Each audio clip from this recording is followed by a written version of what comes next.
O nosso tema hoje, interessante, ética no Serviço Público Federal, onde nós vamos analisar o decreto 1171 de 1994, que instituiu o Código de Ética Profissional no Serviço Público, ok?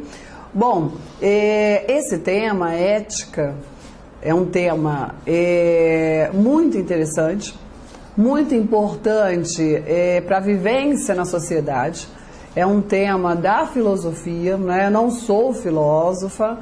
É um tema também muito ligado à história mundial e principalmente no que se refere ao serviço público, à administração pública, à gestão pública, à história nacional, à história brasileira, ok? E é um tema que vem sendo bastante cobrado em prova, porque apesar de algumas pessoas considerarem aí as regras de comportamento traçadas nos vários códigos de ética como regras óbvias de atitudes, de condutas, aquilo que se espera de um ser humano na vivência em sociedade, aquilo que se espera de um profissional no exercício de sua profissão. O Brasil, ele viveu uma crise aí de padrões, de comportamentos éticos e de repente se percebeu que era sim preciso se falar do óbvio, entendeu? Porque aquilo que entendíamos como óbvio não era tão óbvio assim, né? Ok? Por isso que o nosso estudo não vai adentrar em conceitos filosóficos, não vai adentrar em conceitos e aprofundar contexto histórico. O nosso estudo se apoia nas provas de concurso. Esse é um módulo teórico, existe também um módulo de questões, certo? Mas a minha abordagem é tomar como base, tomar por emprestado conceitos da filosofia sobre moral e ética, ok? Tomar emprestado alguns contextos históricos, porque dentro dos editais se cobra esses temas aqui apresentados, ética e moral, ética, princípios e valores, lógico,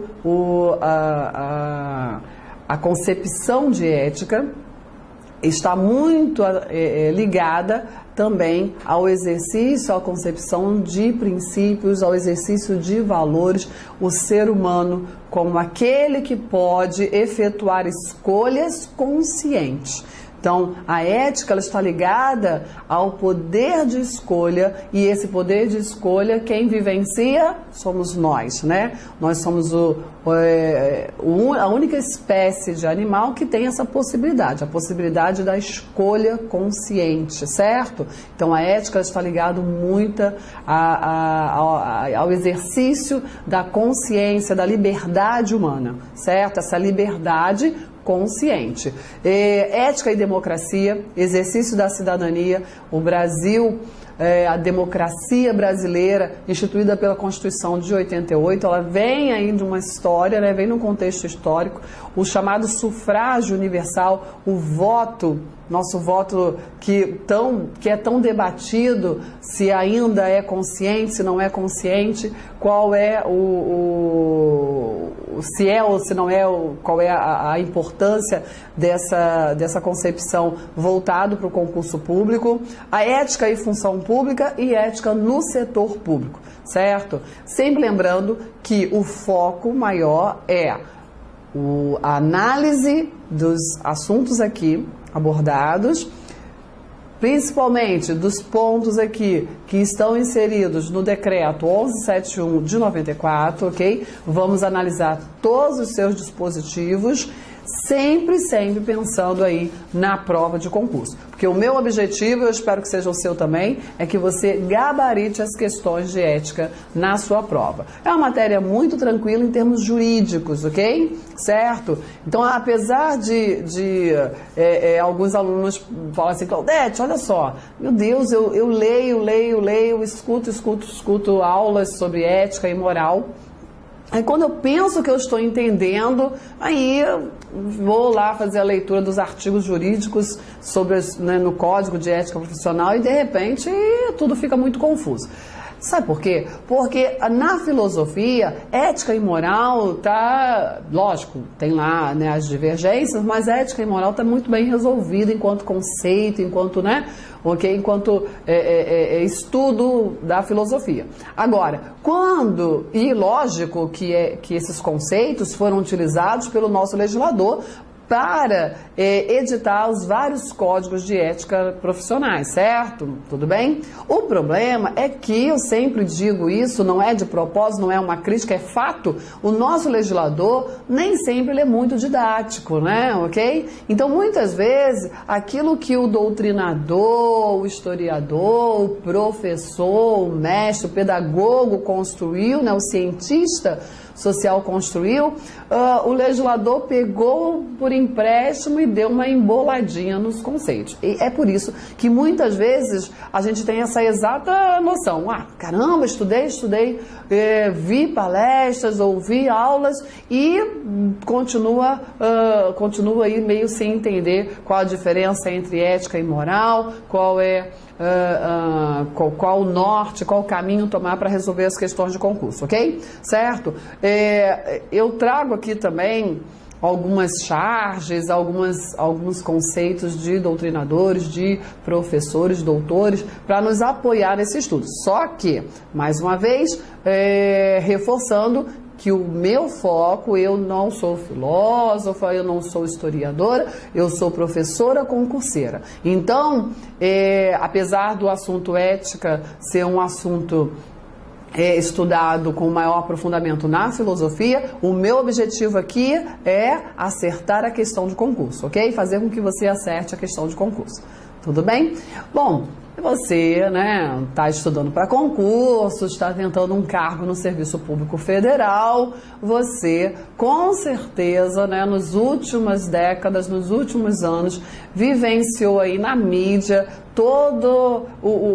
acompanhou aí de alguma forma o cenário político brasileiro, onde o povo, inclusive, tomou as ruas, tomou praças, fez movimentos pelas redes sociais, movimentos que nasceram pelas redes sociais, exatamente por conta desse questionamento, né? Quantos escândalos vivenciamos, quantas fraudes foram denunciadas, ainda estão sendo investigadas, certo? E aí é essa concepção que o brasileiro tem. Puxa vida, apagão ético, né? Porque o que nós esperamos dos nossos administradores públicos não vem sendo observado. Importante também lembrar que, apesar da corrupção, da inadequada conduta ser aquela que aparece na mídia, é fato que a gente não pode achar que todo e qualquer administrador público, ele é dotado de conduta inadequada em termos éticos, ok? Certo? Essa máxima, esse absolutismo nessas afirmações, se está na política, primeiro que política, quando se fala que se está na política, está se falando do contexto partidário. Cuidado com isso, né? E se está lá é porque não presta, já tem um desvio de conduta, já olhamos para essa pessoa de forma desconfiada, não é isso? E eu estou há 20 anos no serviço público e venho percebendo essa transformação na conduta dos agentes públicos. É fato que cada vez mais, desde a Constituição de 88, nós verificamos que ingressam no serviço público pessoas conscientes, qualificadas, comprometidas com a sua função,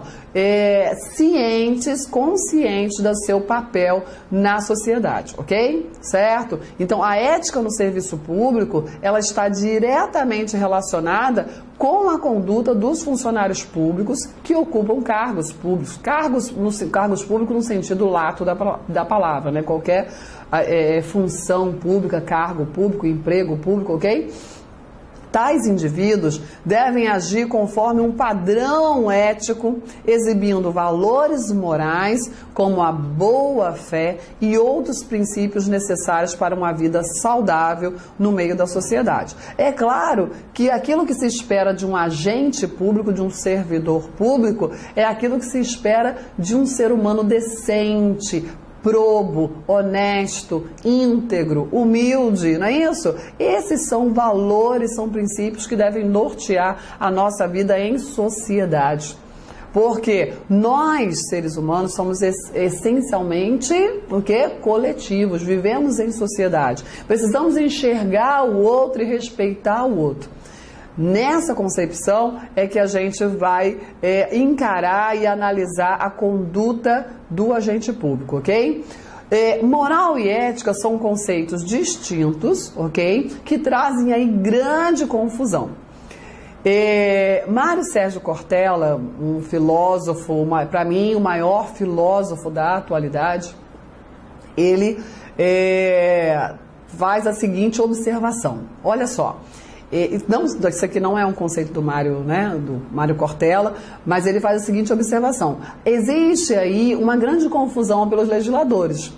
Porque moral é um conjunto de normas, olha isso, é um conjunto de normas que regulam o comportamento do homem na sociedade, e essas normas são adquiridas pela educação, pela tradição, pelo cotidiano. A moral, ela tem um caráter obrigatório, ela impõe a observância sob pena de punição. Não necessariamente a punição penalidade esculpida numa lei, entendeu? Mas, né, essa punição pode ser simplesmente por um costume da própria sociedade. Aquele que não se adequa ao grupo, ele é afastado pelo grupo, pela própria conduta social, ok? Ele acaba sendo marginalizado, ele é colocado à margem da sociedade, certo? Então, a moral, ela é um conceito que pode variar de tempo, de lugar, né? Ok? O que era totalmente inadequado algumas poucas décadas atrás, hoje é, né, normal, comum, certo? O que é moral para algumas sociedades na África, para nós aqui é totalmente inadequado, é totalmente imoral, certo? Então a moral, ela vai acompanhar um tempo, ela vai acompanhar um grupo social, um determinado lugar, então ela tem essa oscilação, certo? É um conjunto de normas que julgam o comportamento do homem em sociedade. Existe aí citado aí pelos filósofos, o caso da Rosa Parks no alto da segregação racial dos Estados Unidos, que ela ousou sentar num banco de ônibus destinado aos brancos, né? Ela, negra, sentou num banco que era destinado aos brancos e chegou um branco e ela se recusou a levantar. Na época, a conduta desta senhora, dessa costureira, foi totalmente imoral, porque ela ousou contrariar as regras vigentes, ok? Certo? Os costumes vigentes. E hoje nós verificamos que a conduta dela foi totalmente ética.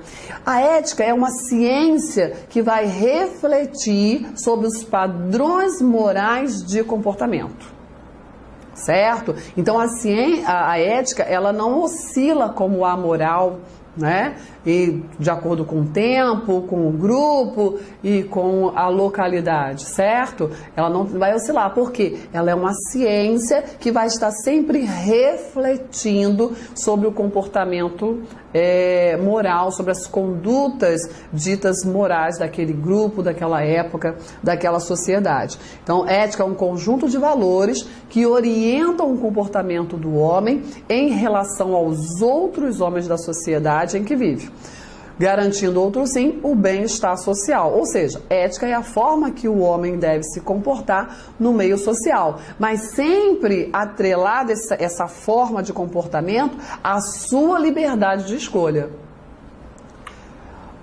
Não podia deixar de citar o mestre, né, Mário Sérgio Cortella, onde ele define com muita propriedade, de uma forma muito atual.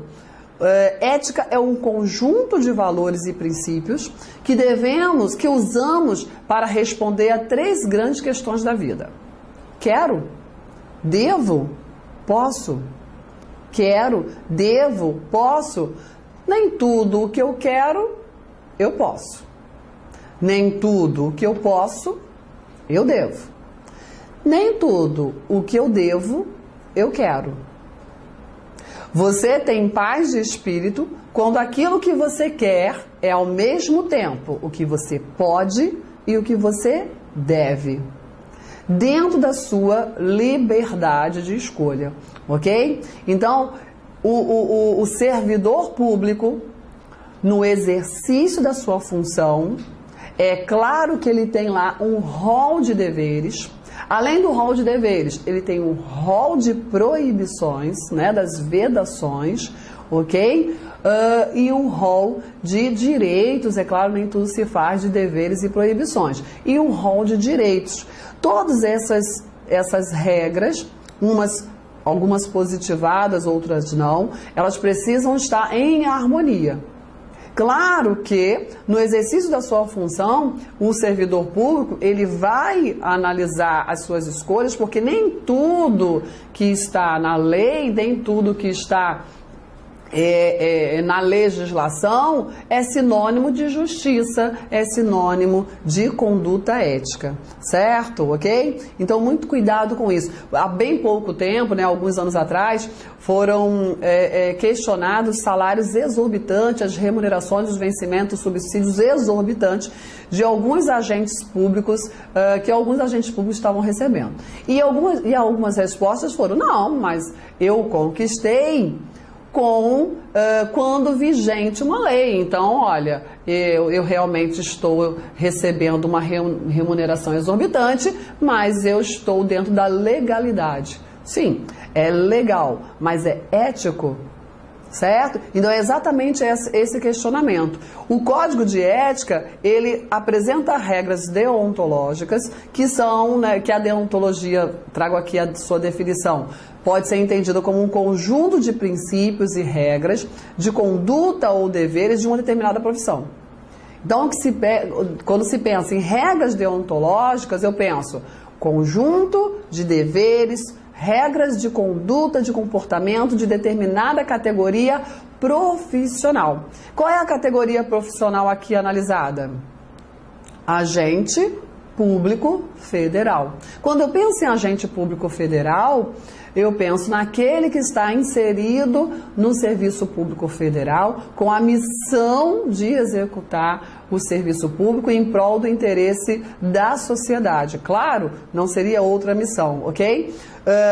Ou seja, cada profissional deve ter a sua deontologia própria para regular o exercício da profissão de acordo com o código de ética de sua categoria.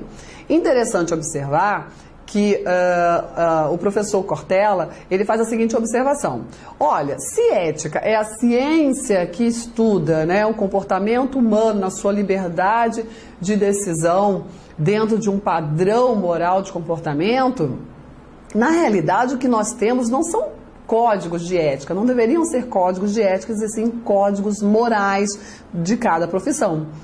Porque, como eu falei para você, o nosso legislador, ele foi lá nos conceitos filosóficos, né? Foi lá nos conceitos da filosofia, da ciência, mas quando trouxe aqui para a área jurídica, ele deu uma misturada nos conceitos. Por isso que você caramba, quando eu achei que eu tinha entendido a diferença entre ética e moral, código de ética? Como assim? Então, o que nós temos aqui são condutas morais, aquilo que é imposto ao servidor, ok? Sob pena de sanção, tendo em vista que o administrador público estará investido do poder disciplinar, certo? Para cobrar a conduta adequada, a observância dos deveres dos seus subordinados, dos agentes públicos, ok? Eu estou falando isso do federal, mas isso porque estamos analisando o decreto 1171, mas isso vale para o federal, para o estadual, para o municipal, ok? Distrital.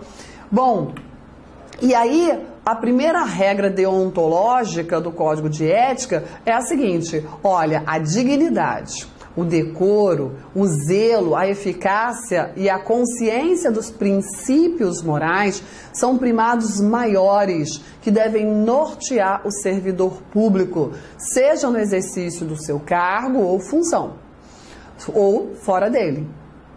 Isso é muito importante. Seja no exercício do cargo ou função, ou fora dele. Você não deixa de ser um agente público, você não perde a investidura do seu cargo quando o seu expediente se encerra. Você continua agente público e você é imagem da administração pública. Eu sei disso, eu vivo isso há 20 anos. Ok? Então, quando as pessoas passam por mim, lógico que conhecem muito a Claudete Pessoa como a professora, mas sabem que a Claudete Pessoa é oficial de justiça.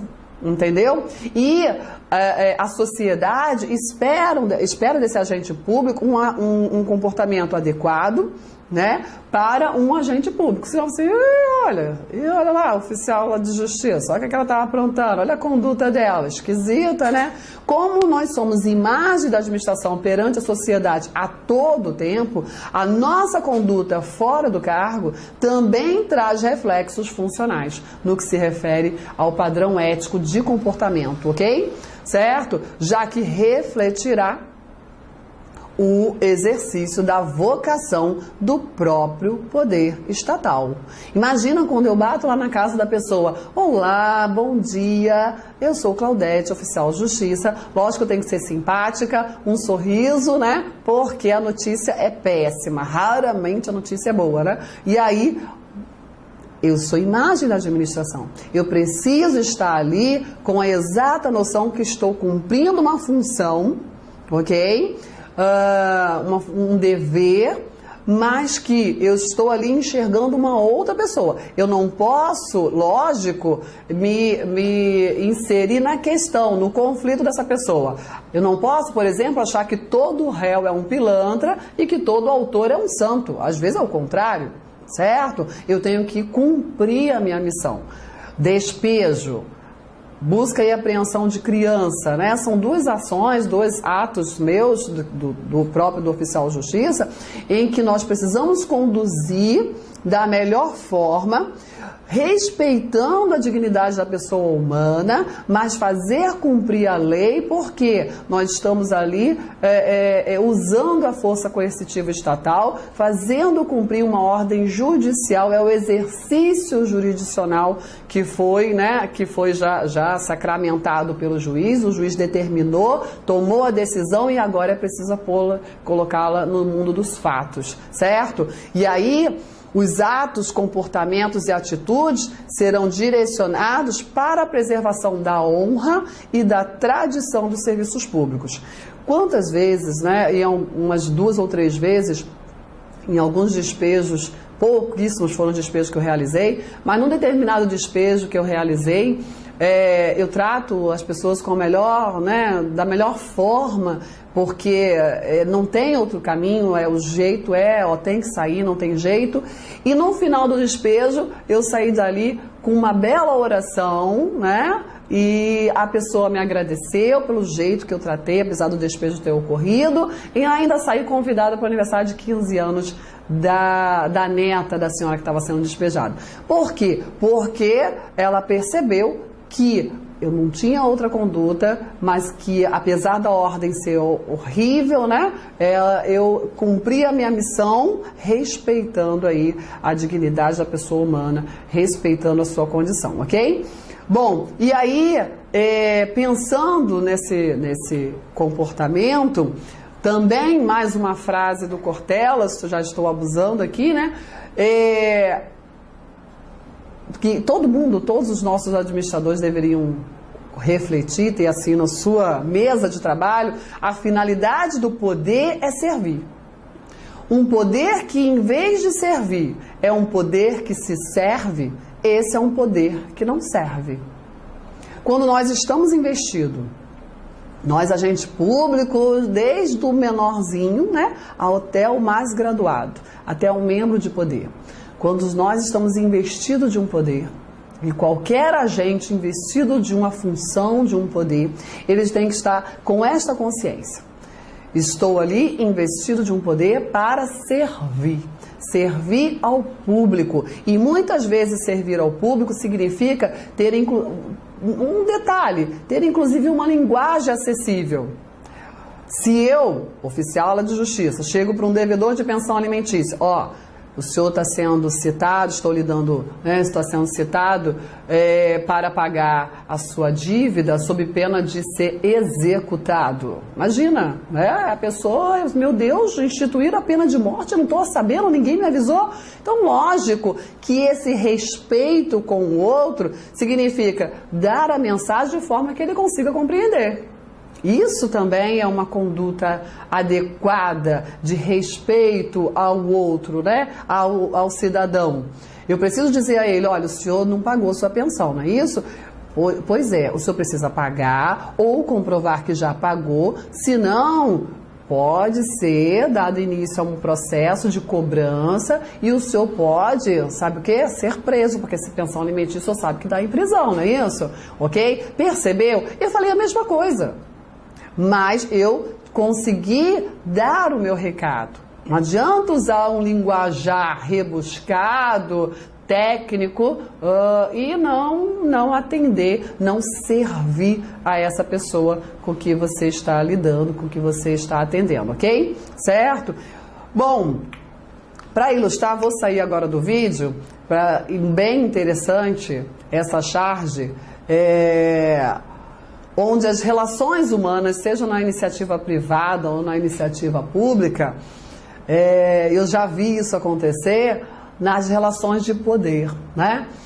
Viu só? Virei sua chefe, mas olha, vou continuar sendo a mesma amigona de sempre. Agora pode lamber meus pés. Bom, então nós percebemos que o poder não pode ser exercido por qualquer pessoa. É lógico que você com certeza já percebeu e já talvez tenha vivenciado diferenças entre chefias e lideranças. A chefia é tão almejada por muitos, mas líderes são poucos. O chefe ele se impõe, o líder é naturalmente escolhido, não é isso? Ok? O chefe ele impõe suas vontades, o líder ele tem os seus seguidores que por liberdade, por escolha o seguem.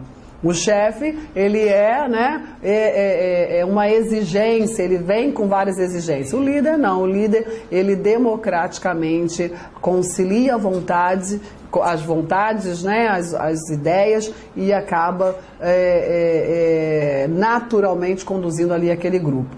Bom, e aí estou falando disso porque o poder emana do povo. Onde está isso? Na nossa Constituição Democrática de 1988.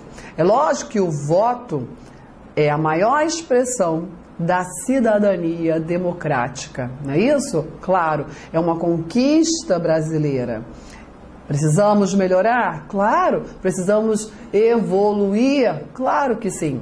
Mas já evoluímos bastante. Quando o examinador coloca lá ética e democracia, exercício de cidadania, não podemos esquecer de que o voto foi uma conquista, ok? E que existe aí, no próximo bloco, eu vou citar de forma objetiva alguns pontos históricos na conquista, na evolução desse exercício de cidadania, ok? Certo? Mas isso fica para o próximo bloco. Se você está assistindo essa nossa introdução ao estudo, ao Código de Ética do Serviço Público Federal, nas redes sociais, acesse o site e adquira o módulo completo. Também tem um módulo de exercício. Vamos analisar várias questões de concurso, sempre focado no código de ética, ok? Não são aquelas questões de filosofia, são questões do campo jurídico. É esse o meu objetivo. O nosso curso é voltado para a conquista de cargos públicos no Serviço Público Federal. Então, esse é o foco, essa é a nossa linha de abordagem. Até a próxima.